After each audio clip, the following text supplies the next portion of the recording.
सत श्री अकाल स्टूडेंट्स, फतेह एडूकॉम ते तुहाडा स्वागत है। सो आप इंडस्ट्रीयल लॉज कर रहे हैं तो अज असीं करांगे मैटरनिटी बेनीफिट एक्ट 1961 ते 2017 च इहदे कुछ अमेंडमेंट्स होईयां सीगियां, वो भी देखा कि है तो नाल ही ये एक स्कीम आप कवर करांगे प्रधानमंत्री मातृ वंदना योजना। तो चलो स्टार्ट करते हैं। तो प्लीज़ सपोर्ट करो चैनल नूं ज्वाइन करके, तो सबसक्राइब भी करो जिन्हें नहीं किया, तो वीडियोज़ तो बेनीफिट अगर मिल रहा है तो लाइक ज़रूर कर दिया करो, तो कदी कदाई कॉमेंट भी कर दिया करो। तो चलो स्टार्ट करते हैं। सो सब तो पहला तो ऑब्जेक्टिव की है कि जड़ियाँ वुमेन है, ठीक है, सर्टन इस्टैबलिशमेंट्स के विच जो काम करदियां ने उस दौरान वो किसी बच्चे नूं जन्म दिंदियां ने, तो उस तो पहला ते उस तो बाद विच बच्चे दी डिलीवरी तो पहला ते बच्चे दी डिलीवरी तो बाद विच जो उन्हां नूं बैनीफिट्स मिलदे आ, इहदे विच लीव भी हुंदी है, लीव तो मिलदी आ, ठीक है। पहला 12 हफ्ते की सीगी, हुण सेंटर सरकार ने 2017 दे विच इहनूं 26 हफ्ते का कर दिता है, तो ये रीसेंट अमेंडमेंट है, ठीक है। तो बाकी ये कुछ मॉनिटरी बेनीफिट्स भी नाल मिलते हैं। तो अगर यदि एप्लीकेबिलिटी की गल करिए, एक तो सारे इंडिया एप्लीकेबल एंड दूसरा स्पैशली किहड़ियां इस्टैबलिशमेंट्स दे विच जिहदे विच 10 या 10 तो ज़्यादा परसनस इंपलॉय ने, specially mines, factories, circus industry, plantations, shops, तो कोई भी इस्टैबलिशमेंट जिहदे विच 10 या 10 तो ज़्यादा परसनस इंपलॉयड ने। And it can be extended to other establishments also by the state governments. Then उस तो बाद है need of the act. Need क्यों है? To protect the dignity of motherhood, ठीक है, कि बच्चा तो बच्चे की मदर जी है वो प्रॉपर जो भी हैल्थ है उन्होंने मेनटेन करके रखा जाए, और जिस दौरान काम नहीं कर रही उन्होंने पूरी असिस्टेंस प्रोवाइड की जाए। दैन उस तो बाद डेफिनेशनस ये अंडर है, जिवें सब तो पहला एप्रोप्रिएट गवर्नमेंट, जिवें आप ट्रेड यूनियन भी किया सी, फैक्ट्री एक्ट भी सैक्शन 3A दे अंडर है। इस एप्रोप्रिएट गवर्नमेंट वही हो गया कि जिवें मतलब माइनस है या कोई होर establishment where in persons are employed for exhibition of equestrian acrobatic होंगे, जो सर्कस वगैरह दे विच काम करदियां, करतब दिखाउंदियां लेडीज़ अपना, ठीक है। सो ऐदां दियां कोई परफॉर्मेंस होर इस्टैबलिशमेंट, सो उन्हां वास्ते जिहड़ी है एप्रोप्रिएट गवर्नमेंट सेंट्रल गवर्नमेंट है, बाकी सारिया इस्टैबलिशमेंट्स वास्ते जिहड़ी है स्टेट गवर्नमेंट है। दैन उस तो बाद child under section 3B includes a stillborn child. ਹੁਣ ਜਦੋਂ ਆਪਾਂ ਮੈਟਰਨਿਟੀ ਬੈਨੀਫਿਟ ਐਕਟ ਦੀ ਗੱਲ ਕਰਾਂਗੇ ਤੇ ਐਮਪਲੋਇਰ ਜਿਹੜਾ ਹੈ ਅੰਡਰ ਸੈਕਸ਼ਨ 3D ਆਪਾਂ ਨੂੰ ਰੀਡ ਕਰਦੇ ਹਾਂ। ਇਹਦੇ ਵਿੱਚ 3 ਕੈਟੇਗਰੀਜ਼ ਹੈਗੀਆਂ ਨੇ। ਪਹਿਲਾ ਹੈਗਾ ਆ ਕਿ ਜੇ ਮੰਨ ਲਓ ਕੋਈ ਅਦਾਰਾ ਜਿਹੜਾ ਆ ਸਰਕਾਰ ਦੇ ਅੰਡਰ ਆਉਂਦਾ ਆ ਤੇ ਸਰਕਾਰ ਜਿਹੜੀ ਹੈ ਕੋਈ ਅਥਾਰਟੀ ਅਪੁਆਇੰਟ ਕਰੇਗੀ ਜੋ ਐਮਪਲੋਇਰ ਐਕਟ ਕਰੇਗਾ ਐਜ਼ ਐਨ, ਠੀਕ ਹੈ। ਸੋ ਜੇਕਰ ਕੋਈ ਅਥਾਰਟੀ ਨਹੀਂ ਅਪੁਆਇੰਟ ਕਰਦੀ ਹੈ ਤੇ ਉਸ ਕੇਸ ਦੇ ਵਿੱਚ ਜਿਹੜਾ ਹੈੱਡ ਆਫ ਡਿਪਾਰਟਮੈਂਟ ਹੋਏਗਾ ਉਹੀ ਐਮਪਲੋਇਰ ਹੋਏਗਾ, राइट। दैन उस तो बाद नंबर 2, अगर कोई इस्टैबलिशमेंट लोकल अथॉरिटी के अंडर है तो फिर अथॉरिटी किसी परसन नूं भी अपॉइंट कर सकती है for the supervision and control of employees. तो जिथे वो किसी परसन नूं अपॉइंट नहीं करती है लोकल अथॉरिटी, सो उस केस दे विच जिहड़ा चीफ एग्जैक्टिव ऑफिसर होएगा लोकल अथॉरिटी का वो ही एम्पलॉयर होएगा, राइट। दैन उस तो बाद आंदा है इन्हां दोवां केसिस नूं छड्ड के अगर होर कोई केस है, कोई इस तरह की इस्टैबलिशमेंट है, उस केस दे विच एम्पलॉयर जिहड़ा कौन होएगा, वो कोई भी अथॉरिटी होएगी जिहड़ी सारी ऑर्गेनाइजेशन या इस्टैबलिशमेंट के अफेयर्स नूं मैनेज करेगी। फिर वो कोई मैनेजर भी हो सकता है, कोई मैनेजिंग डायरैक्टर भी हो सकता है, मैनेजिंग एजेंट भी हो सकता है, या कोई भी इस तरह का इंसान जिहड़ा आ वो एम्पलॉयर हो सकता है। Then under maternity benefit act 1961 establishments नूं आपां हुणे आपां पढ़िया भी इस्टैबलिशमेंट जिहड़ी है गवर्नमेंट के अंडर है या इस्टैबलिशमेंट जिहड़ी लोकल अथॉरिटी के अंडर है या फिर किसी होर तरह। सो इस्टैबलिशमेंट का मतलब की है मैटरनिटी बेनीफिट एक्ट के अंडर, ये सैक्शन 3E दे विच डिफाइंड है। ਇਹਦਾ मतलब कोई फैक्ट्री भी हो सकती है, कोई माइन भी हो सकती है, कोई टी या कॉफ़ी प्लांटेशन वगैरह हो सकती है, और कोई ਇਹੋ ਜਿਹੀ establishment where in persons are employed for the exhibition of equestrian acrobatic and other performance, जिवें सर्कस वगैरह जिथे लोग अपना करतब दिखाते हैं। एंड दूसरी गल 5th पॉइंट हैगा अ शॉप और इस्टैबलिशमेंट भी हो सकती है। And 6th an establishment to which the provisions of this act have been declared, जां जिहड़ी भी कोई ਇਹੋ ਜਿਹੀ इस्टैबलिशमेंट जिहदे उत्ते मैटरनिटी बेनीफिट एक्ट दी प्रोविजनस इंपोज ने। दैन उस तो बाद under maternity benefit act 1961 wages का मतलब की है, सैक्शन 3N के अंडर वेजिस डिफाइंड है। इसका मतलब जो भी रेमनरेशन पे किया जाता है एक वुमेन नूं कैश दे विच, ठीक है। अगर उन्हें जो भी कॉन्ट्रैक्ट ऑफ इंपलॉयमेंट या जो भी टर्म्स है अगर उन्होंने पूरी तरह उन्हें फुलफिल किया है, सो उस केस के विच जो भी उन्होंने इन कैश पे किया जाऊगा उन्होंने आपां वेजिस कवांगे। सो ये की आऊगा सच कैश अलाउंस जिहदे विच डेयरनेस अलाउंस जिन्होंने आपां महंगाई भत्ता कहने आ, एंड हाउस रेंट अलाउंस भी आएगा as the woman is for the time being entitle to. Then उस तो बाद सैकेंड नंबर पर आएगा इंसेंटिव बोनस, ठीक है। ਐਂਡ ਥਰਡ ਨੰਬਰ ਦੇ ਉੱਤੇ ਆਏਗਾ ਕਿ ਜੋ ਵੀ ਉਹਨੂੰ ਫੂਡ ਗ੍ਰੇਨਸ ਵਗੈਰਾ ਚਾਹੀਦੇ ਨੇ ਉਸ ਟਾਈਮ 'ਤੇ, ਜਾਂ ਹੋਰ ਵੀ ਉਹਦੀ ਨੀਡ ਦੇ ਹਿਸਾਬ ਨਾਲ ਜੋ ਆਰਟੀਕਲਸ ਉਹਨੂੰ ਚਾਹੀਦੇ ਨੇ, ਉਸ ਹਿਸਾਬ ਦੇ ਨਾਲ ਜੋ ਉਹਨਾਂ ਦੀ ਵੈਲਿਊ ਬਣਦੀ ਹੈ ਇਨ ਟਰਮਸ ਆਫ ਮਨੀ, ਉਹ ਉਹਨੂੰ ਪੇ ਕੀਤੀ ਜਾਏਗੀ। ਬਟ ਇਹਦੇ ਵਿੱਚ ਕਿਹੜੀਆਂ ਚੀਜ਼ਾਂ ਨਹੀਂ ਆਉਂਦੀਆਂ, ਇਹਦੇ ਵਿੱਚ ਕੋਈ ਵੀ bonus other than incentive bonus ਤਾਂ ਵੇਜਿਸ ਦਾ ਪਾਰਟ ਹੈ, but other than incentive bonus ਕੋਈ ਹੋਰ ਬੋਨਸ ਇਹਦੇ ਵਿੱਚ ਨਹੀਂ ਆਏਗਾ। ਓਵਰ ਟਾਈਮ ਅਰਨਿੰਗਸ ਇਹਦੇ ਵਿੱਚ ਨਹੀਂ ਆਉਣਗੀਆਂ, ਜਾਂ ਕੋਈ ਵੀ ਇਹਦੇ 'ਚ ਡਿਡਕਸ਼ਨ ਜਿਹੜੀ ਔਨ ਅਕਾਊਂਟ ਆਫ ਫਾਈਨਸ ਕੀਤੀ ਗਈ ਹੈ ਉਹ ਵੀ ਨਹੀਂ ਉਹਨੂੰ ਮਿਲੇਗੀ। ਦੈਨ ਉਸ ਤੋਂ ਬਾਅਦ ਜਿਹੜਾ ਉਹ ਆਪਾਂ EPF ਵਗੈਰਾ ਨੂੰ ਕੰਟਰੀਬਿਊਟ ਕਰਦੇ, ਇੰਪਲੋਇਰ ਵੀ ਕਰਦਾ, ਇੰਪਲੋਈ ਵੀ ਕਰਦਾ, ਸੋ ਉਹ ਵੀ ਇਹਦੇ ਵਿੱਚ ਨਹੀਂ ਆਏਗਾ। ਅਤੇ ਜਿਹੜੀ ਗ੍ਰੈਚੁਟੀ ਹੁੰਦੀ, ਆਪਾਂ ਗ੍ਰੈਚੁਟੀ ਐਕਟ ਪੜ੍ਹਿਆ ਸੀਗਾ ਕਿ ਜਦੋਂ ਸਰਵਿਸਿਜ਼ ਖਤਮ ਹੁੰਦੀਆਂ ਗ੍ਰੈਚੁਟੀ ਲਈ ਅਸੀਂ ਜਿਹੜੇ ਆ ਇੰਟਾਈਟਲਡ ਹੁੰਦੇ ਹਾਂ, ਸੋ ਇਸ ਟਾਈਮ 'ਤੇ ਕੋਈ ਵੀ ਗ੍ਰੈਚੁਟੀ ਨਹੀਂ ਮਿਲਦੀ। ਸੋ ਇਹਦੇ ਵਿੱਚ ਮਿਲਣਾ ਕੀ, ਸਿਰਫ ਉੱਪਰਲੀਆਂ 3 ਚੀਜ਼ਾਂ ਵੀ ਕੈਸ਼ ਅਲਾਉੈਂਸ ਜਿਹਦੇ ਵਿੱਚ ਮਹਿੰਗਾਈ ਭੱਤਾ ਅਤੇ ਹਾਊਸ ਰੈਂਟ ਅਲਾਉੈਂਸ ਵਗੈਰਾ, ਅਤੇ ਇਨਸੈਂਟਿਵ ਬੋਨਸ, ਅਤੇ ਨਾਲ ਹੀ ਜੋ ਵੀ ਉਹਨੂੰ ਜੋ ਉਹਦੀ ਨੀਡ ਦੇ ਹਿਸਾਬ ਦੇ ਨਾਲ ਫੂਡ ਗ੍ਰੇਨਸ ਵਗੈਰਾ ਜਾਂ ਹੋਰ ਆਰਟੀਕਲਸ ਉਹਨਾਂ ਦਾ ਜੋ ਮਨੀ ਵੈਲਿਊ ਹੈ, ਠੀਕ ਹੈ। ਸੋ ਉਹ ਬਟ ਇਹਦੇ ਵਿੱਚ ਕਿਹੜੀਆਂ ਚੀਜ਼ਾਂ ਨਹੀਂ ਆਉਂਦੀਆਂ, ਅਗੇਨ ਕੋਈ ਵੀ ਹੋਰ bonus other than incentive bonus, ਜਿੱਦਾਂ 50-60 ਹਜ਼ਾਰ ਰੁਪਇਆ ਦੇ ਦਿੰਦੇ ਨੇ ਨਾ as an incentive bonus. Then ਉਸ ਤੋਂ ਬਾਅਦ ਓਵਰ ਟਾਈਮ ਅਰਨਿੰਗਸ ਨਹੀਂ ਆਉਣਗੀਆਂ, ਮਤਲਬ ਰਿਪੀਟ ਕਰ ਦਿੱਤਾ ਦੁਬਾਰਾ, ਠੀਕ ਹੈ, ਜਾਂ ਕੋਈ ਫਾਈਨ ਦੀ ਪੇਮੈਂਟ ਉਹਨੂੰ ਡਿਡਕਟ ਹੋਈ ਉਹ ਨਹੀਂ ਮਿਲੇਗੀ। ਦੈਨ ਉਸ ਤੋਂ ਬਾਅਦ ਕੋਈ ਉਹਨੇ PF ਦੇ ਵਿੱਚ ਕੰਟਰੀਬਿਊਟ ਕੀਤਾ ਉਹ ਨਹੀਂ ਮਿਲੂਗਾ, ਅਤੇ ਗ੍ਰੈਚੁਟੀ ਨਹੀਂ ਮਿਲੇਗੀ, ਰਾਈਟ। ਦੈਨ ਉਸ ਤੋਂ ਬਾਅਦ ਹੈਗਾ ਇੰਪਲੋਇਮੈਂਟ ਆਫ ਔਰ ਵਰਕ ਬਾਈ ਵੂਮਨ ਪ੍ਰੋਹਿਬਿਟਿਡ ਡਿਊਰਿੰਗ ਸਰਟਨ ਪੀਰੀਅਡਸ, ਕਿ ਕੁਛ ਸਰਟਨ ਪੀਰੀਅਡ ਹੈਗਾ ਜਿਹਦੇ ਦੌਰਾਨ ਇੱਕ ਇੰਪਲੋਇਰ ਜਿਹੜਾ ਆ ਕਿਸੇ ਵੀ ਔਰਤ ਨੂੰ ਮਜਬੂਰ ਨਹੀਂ ਕਰ ਸਕਦਾ ਵੀ ਉਹ ਕੰਮ 'ਤੇ ਆਵੇ ਹੀ ਆਵੇ, ਠੀਕ ਹੈ। So section 4 of the maternity benefit act ਉਹ ਇਹ ਡਿਫਾਈਨ ਕਰਦਾ ਇਸ ਚੀਜ਼ ਨੂੰ ਕਿ ਕੋਈ ਵੀ ਵੂਮਨ ਜਿਸ ਦਿਨ ਮੰਨ ਲਓ ਉਹਨੇ ਆਪਣਾ ਬੇਬੀ ਡਿਲੀਵਰ ਕੀਤਾ ਆ, ਜਾਂ ਮੰਨ ਲਓ ਖੁਦਾ ਨਾ ਖਾਸਤਾ ਦਾ ਮਿਸਕੈਰੇਜ ਹੋ ਗਿਆ ਆ, ਜਾਂ ਉਹਨੇ ਮੈਡੀਕਲੀ ਟਰਮੀਨੇਟ ਕਰ ਦਿੱਤੀ ਆਪਣੀ ਪ੍ਰੈਗਨੈਂਸੀ, ਸੋ ਉਸ ਕੇਸ ਤੋਂ ਉਸ ਦਿਨ ਤੋਂ ਲੈ ਕੇ 6 ਹਫ਼ਤੇ ਤੱਕ ਕੋਈ ਵੀ ਐਮਪਲੋਇਰ ਉਹਨੂੰ ਮਜਬੂਰ ਨਹੀਂ ਕਰ ਸਕਦਾ ਵੀ ਤੂੰ ਇੱਥੇ ਆ ਕੇ ਤੇ ਕੰਮ ਕਰ, ਠੀਕ ਹੈ। ਸੋ 6 ਹਫ਼ਤੇ ਦਾ ਜਿਹੜਾ ਟਾਈਮ ਪੀਰੀਅਡ ਉਹਨਾਂ ਨੂੰ ਦਿੱਤਾ ਹੁੰਦਾ ਵੀ ਜਿਹਦੇ ਵਿੱਚ ਐਮਪਲੋਇਰ ਫੋਰਸਫੁਲੀ ਇੰਪਲੋਈ ਨਹੀਂ ਕਰ ਸਕਦਾ ਕਿਸੇ ਵੀ ਵੂਮਨ ਨੂੰ।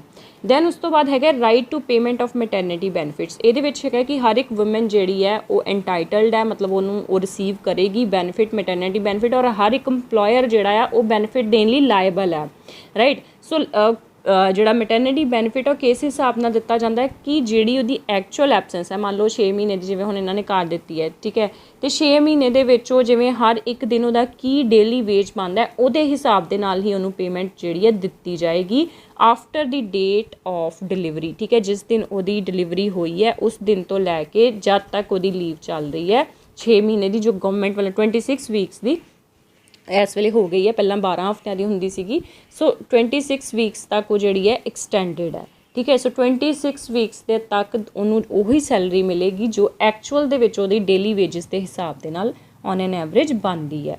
ਦੈਨ ਉਸ ਤੋਂ ਬਾਅਦ ਹੈਗਾ ਹੈ ਅਗਰ ਵੂਮਨ ਦੀ ਇਸ ਪੀਰੀਅਡ ਦੇ ਦੌਰਾਨ ਡੈਥ ਹੋ ਜਾਂਦੀ ਹੈ, ਦੈਨ ਉਸ ਕੇਸ ਦੇ ਵਿੱਚ ਉਹਨੂੰ ਮੈਟਰਨਿਟੀ ਬੈਨੀਫਿਟ ਜਿਹੜਾ ਆ ਉਸ ਦਿਨ ਤੱਕ ਮਿਲੇਗਾ ਜਿਸ ਦਿਨ ਤੱਕ ਉਹਦੀ ਡੈਥ ਹੁੰਦੀ ਹੈ, ਠੀਕ ਹੈ। ਮੰਨ ਲਓ ਕਿਸੇ ਵੂਮਨ ਦੀ ਡੈਥ ਜਿਹੜੀ ਹੈ 15 ਦਿਨਾਂ ਬਾਅਦ ਹੀ ਹੋ ਗਈ ਹੈ ਨਾ, ਬੇਬੀ ਡਿਲੀਵਰ ਕਰਨ ਤੋਂ ਬਾਅਦ ਖੁਦਾ ਨਾ ਖਾਸਤਾ, ਸੋ 15 ਦਿਨ ਤੱਕ ਉਹਨੂੰ ਜਿਹੜੀ ਹੈ ਉਹ ਮੈਟਰਨਿਟੀ ਬੈਨੀਫਿਟ ਮਿਲੇਗਾ, ਉਸ ਤੋਂ ਬਾਅਦ 'ਚ ਨਹੀਂ ਮਿਲੇਗਾ। ਇਹਦੇ ਵਿੱਚ including the date of death ਹੈ, ਠੀਕ ਹੈ। So day of her death ਵੀ ਇਨਕਲੂਡਿਡ ਆ, ਉਸ ਦਿਨ ਤੱਕ ਮਿਲੂਗਾ, ਰਾਈਟ। ਹੁਣ ਇਹਦੇ ਵਿੱਚ ਅਸਲ ਦੇ ਵਿੱਚ ਜੋ ਫੈਕਟ ਲਾਈ ਕਰਦਾ ਉਹ ਇਹ ਹੈ ਕਿ ਜੇ ਮੰਨ ਲਓ ਉਹਦਾ ਜਿਹੜਾ ਬੇਬੀ ਹੈ, ਠੀਕ ਹੈ, ਉਹ ਨਹੀਂ ਉਹਨੂੰ ਕੁਛ ਹੁੰਦਾ, ਠੀਕ ਹੈ, ਉਹ ਬਚ ਜਾਂਦਾ, ਲੇਕਿਨ ਵੂਮਨ ਜਿਹੜੀ ਹੈ ਡਿਊਰਿੰਗ ਡਿਲੀਵਰੀ ਜਾਂ ਫਿਰ ਇਮੀਡੀਏਟਲੀ ਡਿਲੀਵਰੀ ਤੋਂ ਬਾਅਦ ਉਹਦੀ ਡੈਥ ਹੋ ਜਾਂਦੀ ਹੈ, ਸੋ ਉਸ ਕੇਸ ਦੇ ਵਿੱਚ ਉਹਦੇ ਚਾਈਲਡ ਲਈ ਐਂਟਾਇਰ ਪੀਰੀਅਡ ਤੱਕ, ਮਤਲਬ ਜਿੱਦੇ ਤੱਕ ਉਹਨਾਂ ਨੂੰ ਜਿਵੇਂ 26 ਵੀਕਸ ਦਾ ਪੀਰੀਅਡ ਹੈ ਉਦੋਂ ਤੱਕ ਉਹਦੇ ਚਾਈਲਡ ਨੂੰ ਜੋ ਵੀ ਬੈਨੀਫਿਟ ਮੈਟਰਨਿਟੀ ਬੈਨੀਫਿਟ ਵੂਮਨ ਨੂੰ ਮਿਲੂਗਾ ਉਹਦੇ ਚਾਈਲਡ ਨੂੰ ਮਿਲੇਗਾ, ਰਾਈਟ। ਸੋ ਦੂਸਰਾ ਕੇਸ ਅਗਰ ਚਾਈਲਡ ਦੀ ਡੈਥ ਹੋ ਜਾਂਦੀ ਹੈ ਇਸ ਪੀਰੀਅਡ ਦੇ ਦੌਰਾਨ, ਅਤੇ ਜਦ ਤੱਕ ਚਾਈਲਡ ਦੀ ਡੈਥ ਹੁੰਦੀ ਆ ਉਸ ਦਿਨ ਤੱਕ ਉਹਨੂੰ ਜਿਹੜਾ ਆ ਮੈਟਰਨਿਟੀ ਬੈਨੀਫਿਟ ਦਿੱਤਾ ਜਾਊਗਾ, ਠੀਕ ਹੈ। ਜੇ ਮਤਲਬ ਵੂਮਨ ਦੀ ਪਹਿਲਾਂ ਹੋ ਗਈ, ਚਾਈਲਡ ਦੀ ਬਾਅਦ 'ਚ ਹੋਈ, ਅਤੇ ਚਾਈਲਡ ਦੀ ਬਾਅਦ 'ਚ ਜਿੰਨੇ ਦਿਨ ਤੱਕ ਉਹ ਜਿੰਦਾ ਰਿਹਾ ਉਨੇ ਦਿਨਾਂ ਤੱਕ including the day of his ਔਰ ਹਰ ਡੈਥ ਉਦੋਂ ਤੱਕ ਜਿਹੜਾ ਆ ਉਹਨੂੰ ਬੈਨੀਫਿਟ ਮਿਲੇਗਾ, ਹੈ ਨਾ। ਕਿੱਦਾਂ ਦੀਆਂ ਗੱਲਾਂ ਕਰਨੀਆਂ ਪੈਂਦੀਆਂ। ਦੈਨ ਉਸ ਤੋਂ ਬਾਅਦ ਹੈਗਾ notice for claim of maternity benefit. ਇਹਦੇ ਵਿੱਚ ਸੈਕਸ਼ਨ 6 ਜਿਹੜਾ ਮੈਟਰਨਿਟੀ ਬੈਨੀਫਿਟ ਐਕਟ ਦਾ ਉਹਦੇ ਅੰਡਰ ਇਹ ਡਿਫਾਈਨ ਕੀਤਾ ਗਿਆ ਕਿ ਜਿਹੜੀ ਵੂਮੈਨ ਹੈ ਜੋ ਪ੍ਰੈਗਨੈਂਟ ਹੈ ਉਹ ਇਨ ਰਾਈਟਿੰਗ ਆਪਣੇ ਇੰਪਲੋਇਰ ਨੂੰ ਲਿਖੇਗੀ ਕਿ ਮੈਨੂੰ ਮੈਟਰਨਿਟੀ ਬੈਨੀਫਿਟ ਜਿਹੜਾ ਆ ਉਹ ਦਿੱਤਾ ਜਾਵੇ ਜੋ ਵੀ ਮੇਰਾ ਬਣਦਾ ਹੈ, ਅਤੇ ਨਾਲ ਹੀ ਨਾਲ ਇਹ ਵੀ ਦੱਸੇਗੀ ਕਿ ਉਹ ਡਿਊਰਿੰਗ ਇਸ ਪੀਰੀਅਡ ਕੰਮ ਨਹੀਂ ਕਰੇਗੀ। ਠੀਕ ਹੈ। ਐਂਡ ਇਸ ਤੋਂ ਇਲਾਵਾ ਜੇਕਰ ਉਹਨੇ ਪਹਿਲਾਂ ਨੋਟਿਸ ਨਹੀਂ ਦਿੱਤਾ ਤੇ ਆਪਣੀ ਡਿਲੀਵਰੀ ਤੋਂ ਬਾਅਦ ਐਜ਼ ਸੂਨ ਐਜ਼ ਪੋਸੀਬਲ ਉਹ ਇਹ ਨੋਟਿਸ ਜਿਹੜਾ ਇਨ ਰਾਈਟਿੰਗ ਦੇਗੀ ਆਪਣੇ ਇੰਪਲੋਇਰ, ਅਤੇ ਉਸ ਤੋਂ ਬਾਅਦ ਜੋ ਵੀ ਅਮਾਊਂਟ ਬਣਦਾ ਆ ਉਹਦੀ ਐਕਸਪੈਕਟਡ ਡਿਲੀਵਰੀ ਤੋਂ ਪਹਿਲਾਂ ਉਹਨੂੰ ਐਡਵਾਂਸ ਦੇ ਵਿੱਚ ਪੇ ਕੀਤਾ ਜਾਣਾ ਚਾਹੀਦਾ ਆ। ਦੈਨ ਉਸ ਤੋਂ ਬਾਅਦ ਹੈਗਾ nursing breaks in addition to interval for rest allowed to her. ਇਸ ਤੋਂ ਇਲਾਵਾ ਮਤਲਬ ਉਹ ਜਿਹੜੀਆਂ ਰੈਸਟ ਇੰਟਰਵਲਸ ਤੋਂ ਇਲਾਵਾ 2 ਬ੍ਰੇਕਸ ਜਿਹੜੀਆਂ ਆ ਡੇਲੀ ਵੂਮੈਨ ਨੂੰ ਦਿੱਤੀਆਂ ਜਾਣਗੀਆਂ ਆਪਣੇ ਕੰਮ ਦੇ ਵਿੱਚੋਂ ਕਿ ਉਹ ਵਿੱਚ ਬ੍ਰੇਕ ਦੇ ਵਿੱਚ ਜਾ ਕੇ ਆਪਣੇ ਬੱਚੇ ਨੂੰ ਜਿਹੜਾ ਦੇਖ ਸਕਦੀ ਹੈ, ਔਰ ਇਹ ਉਦੋਂ ਤੱਕ ਉਹ ਐਂਟਾਈਟਲਡ ਹੋਵੇਗੀ ਜਦ ਤੱਕ ਉਹਦਾ ਬੱਚਾ ਜਿਹੜਾ 15 ਮਹੀਨੇ ਦਾ ਨਹੀਂ ਹੋ ਜਾਂਦਾ। ਦੈਨ ਉਸ ਤੋਂ ਬਾਅਦ ਸੈਕਸ਼ਨ 19 ਦੇ ਅੰਡਰ ਹੈਗਾ abstract of the act and rules thereunder to be exhibited. ਇਹਦੇ ਵਿੱਚ ਕੀ ਹੈ ਕਿ ਇੰਪਲੋਇਰ ਜਿਹੜਾ ਆ ਉਹ ਜੋ ਵੀ ਮੈਟਰਨਿਟੀ ਬੈਨੀਫਿਟ ਨਾਲ ਰਿਲੇਟਿਡ ਪ੍ਰੋਵੀਜ਼ਨਸ ਹੈ ਉਹਨਾਂ ਨੂੰ ਲੋਕਲ ਲੈਂਗੁਏਜ ਦੇ ਵਿੱਚ ਜਾਂ ਜਿਹੜੀ ਵੀ ਕੋਈ ਲੈਂਗੁਏਜ ਹੈ ਉਹਦੇ ਵਿੱਚ ਜਿਹੜੀ ਸਟੈਬਲਿਸ਼ਮੈਂਟ ਹੈ ਉਹਦੇ ਡਿਫਰੈਂਟ ਪਾਰਟਸ ਦੇ ਉੱਤੇ ਡਿਸਪਲੇ ਕਰੇਗਾ। ਠੀਕ ਆ। ਦੈਨ ਉਸ ਤੋਂ ਬਾਅਦ ਹੈਗਾ ਰਜਿਸਟਰ। ਰਜਿਸਟਰਸ ਦੇ ਵਿੱਚ ਕੀ ਹੈ ਕਿ ਇੰਪਲੋਇਰ ਇਹੋ ਜਿਹੇ ਸਾਰੇ ਰਜਿਸਟਰਸ ਨੂੰ ਮੇਨਟੇਨ ਕਰੇਗਾ ਜਿਹਦੇ ਵਿੱਚ ਜੋ ਵੀ ਪ੍ਰੋਵੀਜ਼ਨਸ ਨੇ ਮੈਟਰਨਿਟੀ ਬੈਨੀਫਿਟ ਐਕਟ ਦੀਆਂ ਜਾਂ ਕਿਸੇ ਨੇ ਜੋ ਵੀ ਅਵੇਲ ਕੀਤਾ ਹੈ, ਕਿਸੇ ਨੇ ਕਰਨਾ ਆ, ਸੋ ਉਹਦੇ ਬਾਰੇ ਸਾਰੀ ਇਨਫੋਰਮੇਸ਼ਨ ਜਿਹੜੀ ਉਹਦੇ ਵਿੱਚ ਹੋਏਗੀ, ਔਰ ਇਹ ਰਜਿਸਟਰਸ ਜਿਹੜੇ ਨੇ under section 20 of the act maintain ਕੀਤੇ ਜਾਂਦੇ ਨੇ। ਦੈਨ ਉਸ ਤੋਂ ਬਾਅਦ ਹੈਗਾ ਪੈਨਲਟੀ ਫॉर ਕੰਟਰਾਵੈਂਸ਼ਨ ਆਫ ਐਕਟ ਬਾਈ ਦੀ ਇੰਪਲੋਇਰਸ। ਇਹ ਸੈਕਸ਼ਨ 21 ਦੇ ਅੰਡਰ ਪੈਨਲਟੀਜ਼ ਜਿਹੜੀਆਂ ਡਿਫਾਈਨਡ ਹੈ ਕਿ ਜੇਕਰ ਕੋਈ ਇੰਪਲੋਇਰ ਜੋ ਮੈਟਰਨਿਟੀ ਬੈਨੀਫਿਟ ਐਕਟ ਦੀਆਂ ਪ੍ਰੋਵੀਜ਼ਨਸ ਦੇ ਹਿਸਾਬ ਦੇ ਨਾਲ ਜੋ ਮੈਟਰਨਿਟੀ ਬੈਨੀਫਿਟਸ ਕਿਸੇ ਵੂਮਨ ਦਾ ਬਣਦਾ ਆ, ਅਗਰ ਉਹ ਨਹੀਂ ਦਿੰਦਾ, ਨਹੀਂ ਪ੍ਰੋਵਾਈਡ ਕਰਦਾ, ਜਾਂ ਉਹਨੂੰ ਜੋ ਵੀ ਮਤਲਬ ਲੀਵਸ ਵੀ ਹੈ ਜਾਂ ਫਿਰ ਮੋਨੀਟਰੀ ਜੋ ਵੀ ਉਹਨੂੰ ਬੈਨੀਫਿਟ ਮਿਲਦਾ ਨਹੀਂ ਪ੍ਰੋਵਾਈਡ ਕਰਦਾ, ਸੋ ਉਸ ਕੇਸ ਦੇ ਵਿੱਚ ਉਹਨੂੰ ਜਿਹੜਾ ਆ 3 ਮਹੀਨੇ ਦੀ ਸਜ਼ਾ ਜਿਹੜੀ ਹੈ ਹੋ ਸਕਦੀ ਹੈ। ਔਰ ਇਸ ਤੋਂ ਇਲਾਵਾ ਇਹ ਜਿਹੜੀ 3 ਮਹੀਨੇ ਦੀ ਸਜ਼ਾ ਆ ਕੈਦ ਹੈ ਇਹ 1 ਸਾਲ ਤੱਕ ਵੀ ਐਕਸਟੈਂਡ ਹੋ ਸਕਦੀ ਹੈ, ਅਤੇ ਨਾਲ ਹੀ 2000 ਰੁਪਏ ਦਾ fine which may be extended to 5000 ਰੁਪਏ। ਠੀਕ ਹੈ। ਸੋ ਇਹ ਜਿਹੜਾ ਹੈ ਅਗਰ ਕੋਈ ਇਹਦੀ ਐਕਟ ਦੀ ਪ੍ਰੋਵੀਜ਼ਨਸ ਨੂੰ ਕੰਟਰਾਵੀਨ ਕਰਦਾ ਹੈ ਤੇ ਉਹਨੂੰ ਇਹ ਪੈਨਲਟੀ ਜਿਹੜੀ ਹੈ ਇੰਪੋਜ਼ ਕੀਤੀ ਜਾਏਗੀ।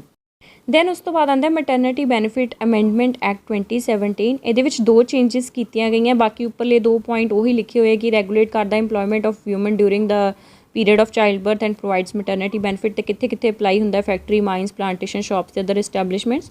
ਠੀਕ ਹੈ। ਤੇ ਇਹਦੇ ਵਿੱਚ ਬਾਕੀ ਉਹ ਲਿਖਿਆ ਕਿ ਮੈਟਰਨਿਟੀ ਲੀਵ ਦੇ ਨਾਲ ਹੋਰ ਬੈਨੀਫਿਟਸ ਜਿਹੜੇ ਦਿੱਤੇ ਜਾਂਦੇ ਆ। ਸੋ ਥਰਡ ਪੁਆਇੰਟ ਹੈ ਡਿਊਰੇਸ਼ਨ ਆਫ। ਇਹਦੇ ਵਿੱਚ 2 ਚੇਂਜਿਸ ਮੇਜਰ ਹੈ। ਸਭ ਤੋਂ ਪਹਿਲਾਂ ਤੇ ਡਿਊਰੇਸ਼ਨ ਜਿਹੜੀ ਹੈ ਪਹਿਲਾਂ 12 ਹਫ਼ਤਿਆਂ ਦੇ ਸੀਗੀ, ਤੇ ਬਿੱਲ ਨੇ ਉਹ ਚੇਂਜ ਕਰਕੇ ਉਹ ਇਨਕਰੀਜ਼ ਕਰ ਦਿੱਤੀ ਹੈ 26 ਹਫ਼ਤਿਆਂ ਤੱਕ ਦੀ ਜਿਹੜੀ ਮੈਟਰਨਿਟੀ ਲੀਵ ਦੀ ਜਿਹੜੀ ਹੈ ਪ੍ਰੋਵੀਜ਼ਨ ਹੈ। ਠੀਕ ਹੈ। ਸੋ ਪਹਿਲਾਂ 12 ਹਫ਼ਤੇ ਦੀ ਸੀਗੀ, ਹੁਣ 26 ਹਫ਼ਤੇ ਕਰਤਾ। ਅਤੇ ਦੂਸਰਾ ਮੇਜਰ ਪੁਆਇੰਟ ਕੀ ਹੈ ਕਿ ਪਹਿਲਾਂ ਹੁੰਦਾ ਸੀਗਾ ਵੀ ਜਿਹੜੀ ਮੈਟਰਨਿਟੀ ਬੈਨੀਫਿਟ ਹੈ ਕੋਈ ਵੀ ਵੂਮਨ ਆਪਣੀ ਐਕਸਪੈਕਟਿਡ ਡੇਟ ਆਫ ਡਿਲੀਵਰੀ ਤੋਂ 6 ਹਫ਼ਤੇ ਪਹਿਲੇ ਨਹੀਂ ਅਵੇਲ ਕਰ ਸਕਦੀ। ਕੋਈ ਵੀ ਮੈਟਰਨਿਟੀ ਬੈਨੀਫਿਟ ਹੈ, ਮੰਨ ਲਓ ਮੋਨੀਟਰੀ ਬੈਨੀਫਿਟ ਹੈ, ਅਤੇ ਉਹ 6 ਹਫ਼ਤੇ ਪਹਿਲਾਂ ਨਹੀਂ ਕਹੇਗੀ ਕਿ ਮਤਲਬ ਮੈਨੂੰ ਮੈਂ ਪ੍ਰੈਗਨੈਂਟ ਹਾਂ ਅਤੇ ਮੈਨੂੰ ਮੇਰਾ ਮੈਟਰਨਿਟੀ ਬੈਨੀਫਿਟ ਹੁਣੇ ਦੇ ਦਿਓ। ਠੀਕ ਹੈ। ਸੋ ਇਹ ਪ੍ਰੋਵੀਜ਼ਨ ਜਿਹੜੀ ਹੈ ਇਹਦੇ 'ਚ ਚੇਂਜ ਕੀ ਕੀਤਾ ਹੈ ਕਿ ਇਹ ਜਿਹੜੀ 6 ਹਫ਼ਤੇ ਦੀ ਪ੍ਰੋਵੀਜ਼ਨ ਸੀ ਉਹ 8 ਹਫ਼ਤੇ ਕਰ ਦਿੱਤੀ ਹੈ, ਯਾਨੀ ਕਿ 2 ਮਹੀਨੇ ਆਪਾਂ ਕਹਿ ਸਕਦੇ ਵੀ 2 ਮਹੀਨੇ ਪਹਿਲਾਂ ਨਹੀਂ ਕੋਈ ਵੂਮਨ ਜਿਹੜੀ ਆ ਉਹ ਕਹੇਗੀ ਕਿ ਮੈਨੂੰ ਮੇਰਾ ਮੈਟਰਨਿਟੀ ਬੈਨੀਫਿਟ ਜਿਹੜਾ ਹੁਣੇ ਦਿੱਤਾ ਜਾਏ। ਰਾਈਟ। ਸੋ ਇਹ 2 ਮੇਜਰ ਚੇਂਜਿਸ ਨੇ। ਸੋ ਹੁਣ ਇਹ ਤੇ ਹੋ ਗਿਆ ਵੀ ਜੇ ਤੁਹਾਡਾ 1 ਬੱਚਾ ਜਾਂ 2 ਬੱਚੇ ਹੋ ਗਏ, ਠੀਕ ਹੈ, ਤਾਂ ਤੁਹਾਨੂੰ 26 ਹਫ਼ਤਿਆਂ ਦੀ ਛੁੱਟੀ ਮਿਲ ਜੂਗੀ। ਪਰ ਜੇ ਤੀਜਾ ਬੱਚਾ ਵੀ ਹੋ ਗਿਆ ਤਾਂ ਫਿਰ ਕੀ ਕਰੋਗੇ? ਸੋ ਉਸ ਕੇਸ ਦੇ ਵਿੱਚ ਵੀ ਸਰਕਾਰ ਕਹਿੰਦੀ ਕਿ ਕੋਈ ਗੱਲ ਨਹੀਂ, ਜੇ ਗਲਤੀ ਹੋ ਗਈ ਹੈ ਤਾਂ ਕੋਈ ਗੱਲ ਨਹੀਂ, ਤੁਹਾਨੂੰ 3 ਹਫ਼ਤਿਆਂ ਦੀ ਜਿਹੜੀ ਹੈ ਨਾ ਛੁੱਟੀ ਫਿਰ ਮਿਲ ਜੂਗੀ। 12 ਕਿਹਨੂੰ ਕਹਿੰਦੇ ਆ ਵੀਕਸ ਦੀ, ਸਰ 3 ਹਫ਼ਤਿਆਂ ਦੀ ਨਹੀਂ 12 ਵੀਕਸ ਦੀ। ਠੀਕ ਹੈ। ਸੋ 3 ਮਹੀਨਿਆਂ ਦੀ ਕਹਿਣਾ ਸੀ ਮੈਂ। ਸੋ 12 ਹਫ਼ਤਿਆਂ ਦੀ ਛੁੱਟੀ ਤੁਹਾਨੂੰ ਫਿਰ ਮਿਲ ਜੇਗੀ, ਬਟ ਕੰਡੀਸ਼ਨ ਕੀ ਹੈ ਵੀ ਜਿੱਦਣ ਡਿਲੀਵਰੀ ਦੀ ਡੇਟ ਹੈ ਨਾ ਉਸ ਤੋਂ 1.5 ਮਹੀਨਾ ਪਹਿਲਾਂ, ਯਾਨੀ ਕਿ 6 ਹਫ਼ਤੇ ਪਹਿਲਾਂ ਨਹੀਂ ਤੁਸੀਂ ਅਵੇਲ ਕਰ ਸਕਦੇ maternity benefit. Date of delivery ਤੋਂ ਬਾਅਦ ਵਿੱਚ ਜਾਂ ਫਿਰ ਡੇਟ ਆਫ ਡਿਲੀਵਰੀ ਤੋਂ ਹਫ਼ਤਾ 2 ਹਫ਼ਤਾ ਪਹਿਲਾਂ ਹੀ ਤੁਸੀਂ ਜਿਹੜਾ ਮੈਟਰਨਿਟੀ ਬੈਨੀਫਿਟ ਅਵੇਲ ਕਰ ਸਕਦੇ ਹੋ ਜੇ ਤੁਹਾਡਾ ਤੀਸਰਾ ਬੇਬੀ ਹੋ ਗਿਆ ਆ। ਸੋ ਪਹਿਲੇ 2 ਵਾਸਤੇ 26 ਹਫ਼ਤਿਆਂ ਦਾ, ਅਤੇ ਤੀਸਰੇ ਬੱਚੇ ਵਾਸਤੇ ਜਿਹੜਾ ਆ 12 ਹਫ਼ਤਿਆਂ ਦੀ ਪ੍ਰੋਵੀਜ਼ਨ ਫਿਰ ਵੀ ਆ। ਹੁਣ ਚੌਥਾ ਨੰਬਰ ਕੀ ਆ ਵੀ ਜੇ ਕੋਈ ਬੱਚਾ ਅਡੋਪਟ ਕਰਦਾ ਆ ਜਾਂ ਫਿਰ ਜਿਹੜੀਆਂ ਕਮਿਸ਼ਨਿੰਗ ਮਦਰਸ ਕੀ ਹੁੰਦੀਆਂ ਨੇ ਬੇਸਿਕਲੀ ਜਿਨ੍ਹਾਂ ਨੂੰ ਕੁਛ ਬਾਇਓਲੋਜੀਕਲੀ ਪ੍ਰੋਬਲਮਸ ਹੁੰਦੀਆਂ ਨੇ, ਬੱਚਾ ਨਹੀਂ ਕਰ ਸਕਦੀਆਂ ਕਨਸੀਵ। ਸੋ ਉਸ ਕੇਸ ਦੇ ਵਿੱਚ ਉਹ ਆਪਣਾ ਬੱਚਾ ਤੇ ਉਹਨਾਂ ਨੂੰ ਚਾਹੀਦਾ ਹੀ ਆਪਣਾ, ਹੈ ਨਾ। ਸੋ ਉਹ ਕੀ ਕਰਦੀਆਂ ਨੇ, ਜਿੱਦਾਂ ਕਹਿ ਰਹੇ ਨੇ ਨਾ ਕਿਰਾਏ 'ਤੇ ਕੁੱਖ ਲੈਣੀ, ਸੋ ਉਸ ਕੇਸ ਦੇ ਵਿੱਚ ਉਹ ਕਿਸੇ ਵੂਮੈਨ ਨੂੰ ਆਪਣਾ ਐਗ ਦਿੰਦੀਆਂ ਨੇ। ਠੀਕ ਹੈ। ਸੋ ਉਸ ਕੇਸ ਦੇ ਵਿੱਚ ਉਹ ਦੂਸਰੀ ਵੂਮੈਨ ਜਿਹੜੀ ਆ ਉਹਨਾਂ ਨੂੰ ਬੱਚਾ ਕੰਸੀਵ ਕਰਕੇ ਦਿੰਦੀ ਹੈ। ਸੋ ਉਸ ਕੇਸ ਦੇ ਵਿੱਚ ਜਿਹੜੀ ਹੈ 12 ਹਫ਼ਤਿਆਂ ਦੀ ਫਿਰ ਪ੍ਰੋਵੀਜ਼ਨ ਰੱਖੀ ਗਈ ਹੈ ਵੀ ਜਿਹੜੀ ਅਡੋਪਟਿਵ ਮਦਰ ਹੈ ਉਹਨੂੰ ਵੀ 12 ਹਫ਼ਤਿਆਂ ਦੀ ਛੁੱਟੀ ਮਿਲੇਗੀ ਔਰ ਜਿਹੜੀ ਕਮਿਸ਼ਨਿੰਗ ਮਦਰ ਹੈ ਉਹਨੂੰ ਵੀ 12 ਹਫ਼ਤਿਆਂ ਦੀ ਛੁੱਟੀ ਜਿਹੜੀ ਹੈ ਮਿਲੇਗੀ from the date the child is handed over to the adoptive or commissioning mother, right. ਸੋ ਇੰਨਾ ਹੀ ਆ। ਇਹਦੇ ਵਿੱਚ ਹੋਰ ਨਵੀਆਂ ਚੀਜ਼ਾਂ ਕੀ ਹੈ ਇੰਟਰੋਡਿਊਸ, ਬੜਾ ਇੰਟਰਸਟਿੰਗ ਚੀਜ਼ਾਂ ਇਹਨਾਂ ਨੇ ਲਿਆਂਦੀਆਂ ਕਿ ਪਹਿਲਾ ਹੈਗਾ ਹੈ option to work from home, ਕਿ ਜਦੋਂ 6 ਮਹੀਨੇ ਦਾ ਪੀਰੀਅਡ ਮੰਨ ਲਓ ਖ਼ਤਮ ਹੋ ਗਿਆ ਉਸ ਤੋਂ ਬਾਅਦ ਅਗਰ ਇੰਪਲੋਇਰ ਚਾਹੇ, ਠੀਕ ਹੈ, ਤੇ ਫਿਰ ਉਹ ਵੂਮੈਨ ਨੂੰ ਜਿਹੜਾ work from home the permission ਦੇ ਸਕਦਾ, ਬਟ ਇਹ ਮਿਊਚੁਅਲ ਅੰਡਰਸਟੈਂਡਿੰਗ ਦੇ ਬੇਸ ਦੇ ਉੱਤੇ ਹੋਊਗਾ। ਸੋ ਇਹਦੀ ਡਿਊਰੇਸ਼ਨ ਵੀ ਕਿੰਨੇ ਡਿਊਰੇਸ਼ਨ ਵਾਸਤੇ ਉਹ ਵਰਕ ਫਰੋਮ ਹੋਮ ਕਰੇਗੀ ਉਹ ਵੀ ਜਿਹੜਾ ਇੰਪਲੋਇਰ ਤੇ ਵੂਮੈਨ ਆਪਸ 'ਚ ਡਿਸਾਈਡ ਕਰਨਗੇ। ਦੈਨ ਉਸ ਤੋਂ ਬਾਅਦ ਹੈਗਾ ਕਰੈਚ ਫੈਸਿਲਿਟੀਜ਼ ਆਪਾਂ ਫੈਕਟਰੀਜ਼ ਐਕਟ ਦੇ ਵਿੱਚ ਕੀਤਾ ਸੀ ਵੀ ਜਿੱਥੇ 30 ਜਾਂ 30 ਤੋਂ ਵੱਧ ਵੂਮੈਨ ਜਿਹੜੀਆਂ ਇੰਪਲੋਇਡ ਆ ਉੱਥੇ ਕਰੈਚ ਫੈਸਿਲਿਟੀਜ਼ ਹੋਣੀਆਂ ਚਾਹੀਦੀਆਂ। ਹੁਣ ਇਹਨਾਂ ਨੇ ਕਰ ਦਿੱਤਾ ਵੀ ਜਿੱਥੇ 50 ਜਾਂ 50 ਤੋਂ ਵੱਧ ਇੰਪਲੋਈਜ਼ ਨੇ ਉੱਥੇ ਕਰੈਚ ਫੈਸਿਲਿਟੀ ਜਿਹੜੀ ਆ ਅਵੇਲੇਬਲ ਹੋਊਗੀ ਵਿਦਿਨ ਅ ਪ੍ਰਿਸਕ੍ਰਾਈਬਡ ਡਿਸਟੈਂਸ, ਠੀਕ ਹੈ। ਤੇ ਜਿਵੇਂ ਆਪਾਂ ਹੁਣੇ ਕੀਤਾ ਸੀਗਾ ਵੀ ਵੂਮੈਨ ਜਿਹੜੀ ਹੈ ਉਹ ਇੱਕ ਦਿਨ ਦੇ ਵਿੱਚ 2 ਵਾਰੀ, ਠੀਕ ਹੈ, ਕਿਹਨੂੰ ਕਹਿੰਦੇ ਆ 2 ਵਿਜ਼ਿਟਸ ਜਿਹੜੀਆਂ ਨੇ ਉਹ ਉਹਨੂੰ ਐਂਟਾਈਟਲਡ ਨੇ ਕਿ ਉਹ ਆਪਣੇ ਬੱਚੇ ਨੂੰ ਜਦ ਤੱਕ ਉਹਦਾ ਬੱਚਾ 15 ਮਹੀਨੇ ਦਾ ਨਹੀਂ ਹੋ ਜਾਂਦਾ ਤਦ ਤੱਕ ਉਹ ਆਪਣੇ ਬੱਚੇ ਨੂੰ ਦਿਨ ਦੇ ਵਿੱਚ 2 ਵਾਰ ਦੇਖਣ ਜਾ ਸਕਦੀ ਆ, ਰਾਈਟ। ਬਟ ਹੁਣ ਇਸ ਦੇ ਵਿੱਚ ਇਹਨਾਂ ਨੇ ਕਰ ਦਿੱਤਾ ਵੀ ਉਹ 4 ਵਾਰ ਜਾ ਸਕਦੀ ਆ ਇਨਕਲੂਡਿੰਗ ਰੈਸਟ ਇੰਟਰਵਲਸ, ਠੀਕ ਹੈ। ਰੈਸਟ ਇੰਟਰਵਲਸ ਵੀ ਇਹਦੇ ਵਿੱਚ ਇਨਕਲੂਡਿਡ ਨੇ ਤੇ 4 ਵਾਰੀ ਉਹ ਆਪਣੇ ਬੱਚੇ ਨੂੰ ਜਿਹੜਾ ਆ ਕਰੈਚ ਦੇ ਵਿੱਚ ਦੇਖਣ ਜਾ ਸਕਦੀ ਆ। ਦੈਨ ਉਸ ਤੋਂ ਬਾਅਦ ਹੈਗਾ ਥਰਡ ਇਹਦੇ ਵਿੱਚ informing women employees of the right to maternity leave. ਇਹਦੇ ਵਿੱਚ ਹੈਗਾ ਕਿ ਜਿਵੇਂ ਹੀ ਕੋਈ ਵੂਮੈਨ ਜਿਹੜੀ ਹੈ ਉਹ ਤੁਹਾਡੀ ਆਰਗੇਨਾਈਜੇਸ਼ਨ ਨੂੰ ਜੁਆਇਨ ਕਰਦੀ ਹੈ ਤੇ ਇੰਪਲੋਇਰ ਦਾ ਇਹ ਫਰਜ਼ ਬਣਦਾ ਹੈ ਕਿ ਉਹਨੂੰ ਇਨ ਰਾਈਟਿੰਗ ਜਾਂ ਫਿਰ ਇਲੈਕਟ੍ਰੋਨਿਕਲੀ ਉਹਨੂੰ ਜਿਹੜਾ ਆ ਪੂਰੇ ਦੇ ਪੂਰੇ ਜੋ ਵੀ ਉਹਦੀ ਆਰਗੇਨਾਈਜੇਸ਼ਨ ਮੈਟਰਨਿਟੀ ਬੈਨੀਫਿਟਸ ਪ੍ਰੋਵਾਈਡ ਕਰੇਗੀ, ਚਾਹੇ ਉਹ ਲੀਵ ਹੈ ਚਾਹੇ ਮੋਨੀਟਰੀ ਬੈਨੀਫਿਟਸ ਹੈ, ਉਹ ਉਹਨੂੰ ਪੂਰੇ ਦੇ ਪੂਰੇ ਜਿਹੜੇ ਆ ਦੱਸੇ ਜਾਣਗੇ ਬਾਈ ਦੀ ਐਮਪਲੋਇਰ। ਹੁਣ ਆਪਾਂ ਗੱਲ ਕਰਾਂਗੇ ਜਿਹੜਾ ਨੈਸ਼ਨਲ ਫੂਡ ਸਿਕਿਉਰਿਟੀ ਐਕਟ 2013 ਆਇਆ ਸੀ ਉਹਦੇ ਅੰਡਰ ਇੱਕ ਪ੍ਰੋਗਰਾਮ ਲਾਂਚ ਕੀਤਾ ਸਰਕਾਰ ਨੇ, ਪ੍ਰਧਾਨ ਮੰਤਰੀ ਮਾਤਰੂ ਵੰਦਨਾ ਯੋਜਨਾ। ਇਹ ਇੱਕ ਤਰ੍ਹਾਂ ਦਾ ਨਾ ਸਾਰੇ ਇੱਕ ਤਾਂ ਦੇਸ਼ ਭਰ ਦੇ ਸਾਰੇ ਜ਼ਿਲ੍ਹਿਆਂ ਦੇ ਵਿੱਚ ਇਹ ਪ੍ਰੋਗਰਾਮ ਇੰਪਲੀਮੈਂਟ ਕੀਤਾ। ਦੂਸਰਾ ਇਹ ਪਾਰਸ਼ਲ ਕੰਪਨਸੇਸ਼ਨ ਪ੍ਰੋਵਾਈਡ ਕਰਦਾ, ਫੁੱਲ ਕੰਪਨਸੇਸ਼ਨ ਨਹੀਂ ਹੈ। ਇਹਦੇ ਵਿੱਚ ਕੈਸ਼ ਇਨਸੈਂਟਿਵ 5000 ਰੁਪਏ ਦਾ ਦਿੰਦੇ ਨੇ 3 ਇੰਸਟਾਲਮੈਂਟਸ ਦੇ ਵਿੱਚ। ਪਹਿਲੀ ਇੰਸਟਾਲਮੈਂਟ 'ਚ 1000 ਰੁਪਏ, ਦੂਸਰੀ 'ਚ 2, ਤੀਸਰੀ 'ਚ ਵੀ 2, ਰਾਈਟ। ਸੋ ਇਹ ਬੇਸਿਕਲੀ ਜਿਹੜੀਆਂ ਪ੍ਰੈਗਨੈਂਟ ਤੇ ਲੈਕਟੇਟਿੰਗ ਮਦਰਸ ਨੇ, ਪ੍ਰੈਗਨੈਂਟ ਵੂਮਨ ਤੇ ਲੈਕਟੇਟਿੰਗ ਮਦਰਸ ਦੋਵਾਂ ਵਾਸਤੇ ਹੀ ਇਹ ਜਿਹੜਾ ਸਕੀਮ ਹੈ ਪ੍ਰਧਾਨ ਮੰਤਰੀ ਮਾਤਰੂ ਵੰਦਨਾ ਯੋਜਨਾ ਲਾਂਚ ਕੀਤੀ ਗਈ ਸੀਗੀ। ਹੁਣ ਇਹਦੇ ਵਿੱਚ ਟਾਰਗੇਟ ਬੈਨੀਫਿਸ਼ਰੀਜ਼ ਕੌਣ ਨੇ, ਮਤਲਬ ਕਿੰਨਾ ਨੂੰ ਬੈਨੀਫਿਟ ਹੋਊਗਾ। ਸਭ ਤੋਂ ਪਹਿਲਾਂ ਜਿੰਨੀਆਂ ਵੀ ਪ੍ਰੈਗਨੈਂਟ ਵੂਮਨ ਤੇ ਲੈਕਟੇਟਿੰਗ ਮਦਰਸ ਹੈ ਉਹਨਾਂ ਨੂੰ, ਬਟ ਉਹ ਵਾਲੀਆਂ ਪ੍ਰੈਗਨੈਂਟ ਵੂਮਨ ਜਾਂ ਲੈਕਟੇਟਿੰਗ ਮਦਰਸ ਨਹੀਂ ਆਉਣਗੀਆਂ ਇਹਨਾਂ ਦੇ ਵਿੱਚ ਜਿਹੜੀਆਂ ਕਿ ਸੈਂਟਰਲ ਗਵਰਨਮੈਂਟ ਜਾਂ ਸਟੇਟ ਗਵਰਨਮੈਂਟ ਦੇ ਅੰਡਰ ਰੈਗੂਲਰ ਜੌਬ ਕਰ ਰਹੀਆਂ ਨੇ ਜਾਂ ਕਿਸੇ ਪਬਲਿਕ ਸੈਕਟਰ ਯੂਨਿਟ ਦੇ ਅੰਡਰ ਰੈਗੂਲਰ ਜੌਬ ਕਰ ਰਹੀਆਂ ਨੇ ਔਰ ਮੈਟਰਨਿਟੀ ਬੈਨੀਫਿਟ ਐਕਟ ਦੇ ਅੰਡਰ ਉਹਨਾਂ ਨੂੰ ਕੋਈ ਵੀ ਬੈਨੀਫਿਟ ਜਿਹੜਾ ਆ ਆਲਰੇਡੀ ਮਿਲਿਆ ਹੋਇਆ ਜਾਂ ਮਿਲ ਰਿਹਾ ਆ। ਸੋ ਉਹ ਵਾਲੀਆਂ ਵੂਮੈਨ ਜਿਹੜੀਆਂ ਇਹਦੇ ਵਿੱਚ ਨਹੀਂ ਆਉਣਗੀਆਂ। ਦੂਸਰੇ ਨੰਬਰ 'ਤੇ ਜਿੰਨੀਆਂ ਵੀ ਐਲੀਜੀਬਲ ਪ੍ਰੈਗਨੈਂਟ ਵੂਮੈਨ ਜਾਂ ਲੈਕਟੇਟਿੰਗ ਮਦਰਸ ਨੇ who have their pregnancy on or after 1 January 2017 for first child in family, ਉਹ ਐਲੀਜੀਬਲ ਨੇ। ਤੀਸਰੇ ਨੰਬਰ 'ਤੇ the date and stage of pregnancy for a beneficiary would be, ਹੁਣ ਉਹਦੀ date ਜਾਂ stage of pregnancy ਕਿੱਥੋਂ ਤੋਂ ਕਾਊਂਟ ਹੋਊਗੀ with respect to her LMP date ਹੁੰਦੀ ਹੈ ਲਾਸਟ ਮੈਂਸਟਰਲ ਪੀਰੀਅਡ ਦੀ ਡੇਟ ਜਿਹੜੀ ਹੁੰਦੀ ਹੈ, ਠੀਕ ਹੈ। ਸੋ ਉਹ ਵਾਲੀ ਡੇਟ ਤੋਂ ਇਹ as mention in the mother child protection card. Then ਉਸ ਤੋਂ ਬਾਅਦ 4th ਨੰਬਰ 'ਤੇ ਆ ਗਿਆ case of miscarriage or still birth. ਜਿਸ ਕੇਸ ਦੇ ਵਿੱਚ ਮਿਸਕੈਰੇਜ ਹੋ ਜਾਂਦਾ ਆ ਉਸ ਕੇਸ ਦੇ ਵਿੱਚ ਬੈਨੀਫਿਸ਼ਰੀ ਜਿਹੜਾ ਆ ਉਹਨੂੰ ਬੈਨੀਫਿਟਸ ਮਿਲਣਗੇ ਸਿਰਫ ਇੱਕੋ ਹੀ ਵਾਰੀ। ਜੇ ਮੰਨ ਲਓ ਉਹਦਾ ਮਿਸਕੈਰੇਜ ਹੋ ਗਿਆ, ਠੀਕ ਹੈ, ਉਹਨੇ ਕੁਛ ਬੈਨੀਫਿਟ ਲੈ ਲਿਆ, ਬਾਕੀ ਬੈਨੀਫਿਟ ਹਜੇ ਨਹੀਂ ਲਿਆ, ਸੋ ਉਸ ਕੇਸ ਦੇ ਵਿੱਚ ਜਿਹੜਾ ਬਾਕੀ ਬੈਨੀਫਿਟ ਆ ਉਹ ਆਪਣੀ ਫਿਊਚਰ ਪ੍ਰੈਗਨੈਂਸੀ ਦੇ ਵਿੱਚ ਅਵੇਲ ਕਰ ਸਕੇਗੀ। ਇਨ ਕੇਸ ਜੇ ਮੰਨ ਲਓ ਫਸਟ ਇੰਸਟਾਲਮੈਂਟ ਤੁਸੀਂ ਲੈ ਲਈ ਹੈ, ਉਸ ਤੋਂ ਬਾਅਦ ਜਿਹੜਾ ਤੁਹਾਡਾ ਮਿਸਕੈਰੇਜ ਹੋ ਗਿਆ ਖੁਦਾ ਨਾ ਖਾਸਤਾ, ਤਾਂ ਤੁਹਾਨੂੰ ਜਿਹੜੀਆਂ ਨੈਕਸਟ ਟਾਈਮ ਅਗਰ ਪ੍ਰੈਗਨੈਂਸੀ ਹੁੰਦੀ ਤਾਂ ਸੈਕਿੰਡ ਤੇ ਥਰਡ ਜਿਹੜੀ ਇੰਸਟਾਲਮੈਂਟ ਆ ਉਹਦੇ ਲਈ ਤੁਸੀਂ ਇੰਟਾਈਟਲਡ ਹੋਵੋਗੇ। ਸਿਮਿਲਰਲੀ ਜੇ ਤੁਸੀਂ 2 ਇੰਸਟਾਲਮੈਂਟਸ ਲੈ ਚੁੱਕੇ ਆ ਤੇ ਮਿਸਕੈਰੇਜ ਹੋ ਗਿਆ ਤਾਂ ਤੀਸਰੀ ਜਿਹੜੀ ਇੰਸਟਾਲਮੈਂਟ ਹੈ ਉਹਦੇ ਲਈ ਹੀ ਤੁਸੀਂ ਇੰਟਾਈਟਲਡ ਹੋਵੋਗੇ, ਸਾਰੀ ਲਈ ਨਹੀਂ। ਸੋ ਇਹ ਸਿਰਫ ਇੱਕੋ ਵਾਰੀ ਹੀ ਜਿਹੜੀ ਹੈ ਪ੍ਰਧਾਨ ਮੰਤਰੀ ਮਾਤਰੂ ਵੰਦਨਾ ਯੋਜਨਾ ਜਿਹੜੀ ਹੈ ਇੱਕੋ ਵਾਰੀ ਹੀ ਐਪਲੀਕੇਬਲ ਹੈ, ਇੱਕੋ ਵਾਰੀ ਹੀ ਤੁਸੀਂ ਇਹਦੇ ਅੰਡਰ ਬੈਨੀਫਿਟ ਲੈ ਸਕਦੇ ਹੋ। Similarly case of infant mortality ਦੇ ਵਿੱਚ ਵੀ ਇਹੀ ਚੀਜ਼ ਲਿਖੇ ਕਿ ਇਹ ਜਿਹੜਾ ਬੈਨੀਫਿਟ ਹੈ ਪ੍ਰਧਾਨ ਮੰਤਰੀ ਮਾਤਰੂ ਵੰਦਨਾ ਯੋਜਨਾ ਦਾ ਸਿਰਫ ਇੱਕੋ ਵਾਰੀ ਹੀ ਲਿਆ ਜਾ ਸਕਦਾ ਹੈ। ਜੇਕਰ ਬੱਚਾ ਹੋ ਗਿਆ ਉਸ ਤੋਂ ਬਾਅਦ ਉਹ ਬੱਚਾ ਨਹੀਂ ਰਿਹਾ, ਸੋ ਉਸ ਕੇਸ ਦੇ ਵਿੱਚ ਵੀ ਜਿਹੜਾ ਆ ਉਸ ਤੋਂ ਬਾਅਦ ਨੈਕਸਟ ਟਾਈਮ ਅਗਰ ਤੁਸੀਂ ਬੱਚਾ ਕਰਦੇ ਹੋ ਕੰਸੀਵ ਕਰਦੇ ਹੋ ਤਾਂ ਉਸ ਟਾਈਮ ਤੁਹਾਨੂੰ ਪ੍ਰਧਾਨ ਮੰਤਰੀ ਮਾਤਰੂ ਵੰਦਨਾ ਯੋਜਨਾ ਦੇ ਅੰਡਰ ਬੈਨੀਫਿਟ ਨਹੀਂ ਮਿਲੇਗਾ ਕਿਉਂਕਿ ਤੁਸੀਂ ਉਹ ਬੈਨੀਫਿਟ ਪਹਿਲਾਂ ਹੀ ਅਵੇਲ कर चुके हो, राइट। दैन उस तो बाद हैगा कि ਜਿਹੜੀਆਂ ਆਸ਼ਾ ਵਰਕਰਸ ਹੁੰਦੀਆਂ ਇਨ ਕੇਸ ਉਹ ਪ੍ਰੈਗਨੈਂਟ ਹੁੰਦੇ ਆ ਜਾਂ ਲੈਕਟੇਟਿੰਗ ਮਦਰਸ ਪਾਉਂਦੀਆਂ ਨੇ, ਸੋ ਉਸ ਕੇਸ ਦੇ ਵਿੱਚ ਉਹ ਵੀ subject to fulfilment of certain conditions ਉਹ ਵੀ ਇਹ ਪ੍ਰਧਾਨ ਮੰਤਰੀ ਮਾਤਰੂ ਵੰਦਨਾ ਯੋਜਨਾ ਦੇ ਅੰਡਰ ਬੈਨੀਫਿਟ ਜਿਹੜਾ ਉਠਾ ਸਕਦੀਆਂ ਆ। ਹੁਣ ਇਹਦੇ ਵਿੱਚ ਕੈਸ਼ ਇਨਸੈਂਟਿਵ ਜਿੱਦਾਂ ਆਪਾਂ 3 ਇੰਸਟਾਲਮੈਂਟਸ ਦੀ ਗੱਲ ਕੀਤੀ, ਤੇ ਪਹਿਲੀ ਇੰਸਟਾਲਮੈਂਟ ਕਦੋਂ ਮਿਲਦੀ ਹੈ? ਜਦੋਂ ਤੁਸੀਂ ਆਪਣੀ ਪ੍ਰੈਗਨੈਂਸੀ ਨੂੰ ਕਿਸੇ ਆਂਗਨਵਾੜੀ ਸੈਂਟਰ ਦੇ ਵਿੱਚ ਜਾਂ ਜੋ ਵੀ ਰਿਸਪੈਕਟਿਵ ਸੈਂਟਰ ਕਿਸੇ ਸਟੇਟ ਜਾਂ ਯੂਟੀ ਵੱਲੋਂ ਦੱਸਿਆ ਗਿਆ ਉਹਦੇ ਵਿੱਚ ਤੁਸੀਂ ਰਜਿਸਟਰ ਕਰਾਉਂਦੇ ਹੋ ਆਪਣੀ ਪ੍ਰੈਗਨੈਂਸੀ ਨੂੰ। ਪਹਿਲੀ 1000 ਰੁਪਏ ਦੀ ਇੰਸਟਾਲਮੈਂਟ ਤੁਹਾਨੂੰ ਉਦੋਂ ਮਿਲੇਗੀ। ਦੂਸਰੀ ਜਿਹੜੀ ਆ ਤੁਹਾਨੂੰ 6 ਮਹੀਨੇ ਜੋ ਤੁਹਾਡੀ ਪ੍ਰੈਗਨੈਂਸੀ ਦੇ ਹੋ ਜਾਂਦੇ ਤੇ ਘੱਟੋ ਘੱਟ ਇੱਕ ਐਂਟੀਨੇਟਲ ਚੈੱਕਅਪ ਤੁਸੀਂ ਲੈ ਲੈਂਦੇ ਹੋ, ਠੀਕ ਹੈ, ਉਦੋਂ 2000 ਦੀ ਦੂਸਰੀ ਇੰਸਟਾਲਮੈਂਟ ਮਿਲੇਗੀ। ਤੇ ਤੀਸਰੀ ਜਿਹੜੀ ਇੰਸਟਾਲਮੈਂਟ ਹੈ ਉਹ ਤੁਹਾਨੂੰ ਜਦੋਂ ਚਾਈਲਡ ਬਰਥ ਹੋ ਗਿਆ ਆ, ਠੀਕ ਹੈ, ਤੇ ਉਹਦੀ ਰਜਿਸਟ੍ਰੇਸ਼ਨ ਤੁਸੀਂ ਕਰਵਾ ਲਈ ਹੈ, ਤੇ ਚਾਈਲਡ ਜਿਹੜਾ ਤੁਹਾਡਾ ਉਹਨੂੰ BCG OPV DPT ਜਾਂ ਹੈਪੇਟਾਈਟਿਸ B ਜਾਂ ਹੋਰ ਇਸ ਤਰ੍ਹਾਂ ਦੇ ਜਿਹੜੇ ਇੰਜੈਕਸ਼ਨਸ ਲੱਗਦੇ ਨੇ ਬੱਚਿਆਂ ਨੂੰ, ਅਗਰ ਉਹ ਲਗਵਾ ਲਏ ਆ ਤੁਸੀਂ, ਤੇ ਫਿਰ ਉਸ ਤੋਂ ਬਾਅਦ ਤੀਸਰੀ ਇੰਸਟਾਲਮੈਂਟ 2000 ਰੁਪਏ ਦੀ ਮਿਲੇਗੀ। ਇਸ ਤੋਂ ਇਲਾਵਾ ਜਿਹੜਾ ਜਨਨੀ ਸੁਰੱਖਿਆ ਯੋਜਨਾ ਆ ਸੈਂਟਰਲ ਸਰਕਾਰ ਦੀ, ਉਹਦੇ ਅੰਦਰ ਜਿਹੜਾ 6000 ਰੁਪਇਆ ਮਿਲਦਾ ਆ, ਠੀਕ ਹੈ, ਇੰਸਟੀਟਿਊਸ਼ਨਲ ਡਿਲੀਵਰੀ ਵਾਸਤੇ। ਇਸ ਤੋਂ ਇਲਾਵਾ ਜਿਹੜਾ ਬੈਨੀਫਿਸ਼ਰੀ ਆ ਉਹ ਇਹਦੇ ਲਈ ਵੀ ਐਲੀਜੀਬਲ ਹੋਏਗਾ। So that was all about maternity benefit act ਦੇ recent amendments. So please like ਜ਼ਰੂਰ ਕਰ ਦਿਓ ਵੀਡੀਓ ਨੂੰ, ਸ਼ੇਅਰ ਵੀ ਕਰ ਦਿਓ। So thank you very much.